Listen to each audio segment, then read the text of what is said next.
Баршаңызға сәлем, менің арнама қош келіпсіздер. Сіздермен Мейрамгүл. Бүгін сіздермен осындай жаңа жылдық дастарханға арналған өте керемет балды пирожныйларды жасайтын боламыз.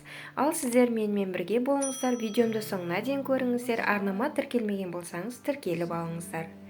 Біз ең алдымен осындай газге асты қалыңдау ыдысымызға балымызды салып, баяу отта қыздырамыз. Балдың жан-жағы көпіршіктеніп бастаған кезде содамызды қосамыз.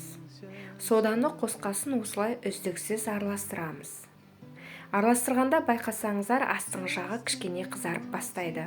Сол кезде сары майымызды қосып, отта, осы баяу отта 2-3 минут тағы да араластырып тұрамыз осылай. 2-3 минуттан кейін оттан алып, осылай тағы бір-екі араластырып, суығанша қойып қоямыз. Бөлек ыдыста жұмыртқамызды миксерлейміз.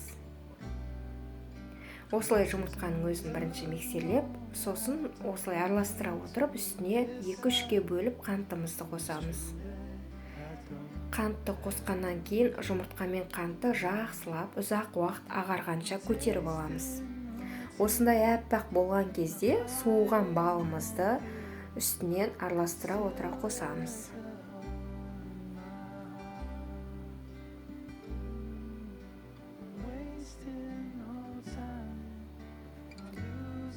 Балды қосқаннан кейін миксерлеп жақсылап араластырып аламыз. Содан кейін үстіне ұнымызды 2-3-ке бөліп қосып, оны да жақсылап миксермен араластырып аламыз.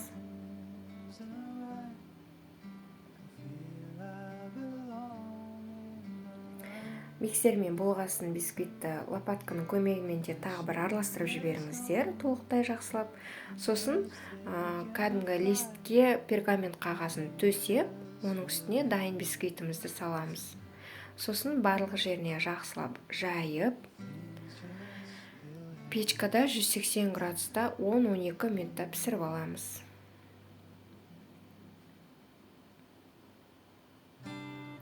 Осы листке бисквитті жайған кезде, осылай жайып болғаннан кейін менде түспей қалыпты. Қолыңызбен 4 жағын бітіп айналдырып шықсаңыз, сіз саусақпен сізге білінеді қай жері жұқа, қай жері қалың болып қалғаны.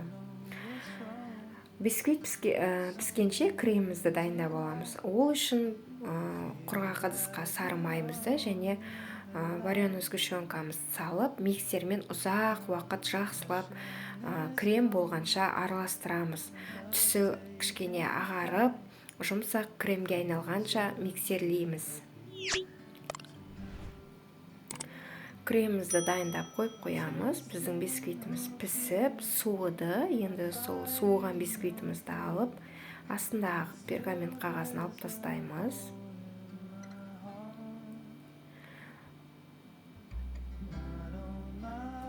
Сосын бисквитті видеодағыдай 3 бөлікке бөліп аламыз.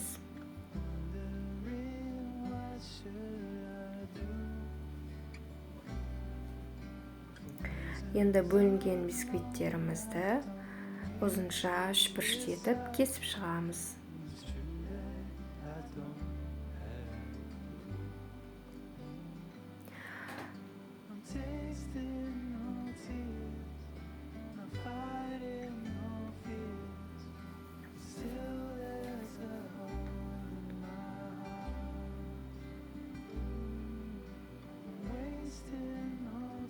Бисквиттерді кесіп алғаннан кейін кремімізді, ыдысымызды салатын бәрін дайындап аламыз. Ыдысқа бисквиттерімізді салып,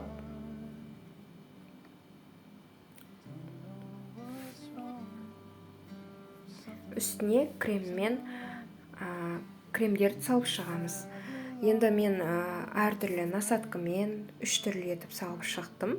Егер сіздерде өзіңізде бар насаткалармен салып шықсаңыз болады. Егер тіпті насатка болмаса, жай кондитерский қапшықтың өзімен жасасаңыз болады.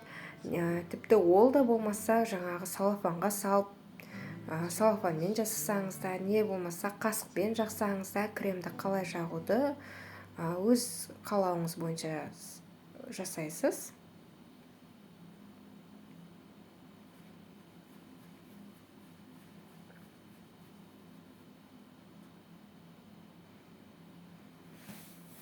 кремдерді осылай жағып болғаннан кейін мінекей көріп тұрғандарыңыздай 3 түрлі етіп мен жасадым.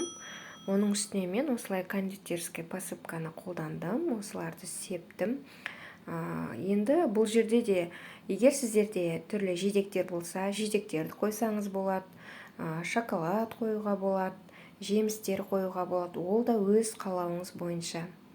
Сонымен біздің пирожныйымыз дайын. Достар, міндетті түрде жасап көріңіздер, өте дәмді шығады және де дастарханның көркін келтіріп тұрады. Егер менің видеомды соңына дейін көрген болсаңыздар, арнама тіркеліп кетіңіздер, лүпіл басып пікір қалдыруды ұмытпаңыздар. Сау болыңыздар.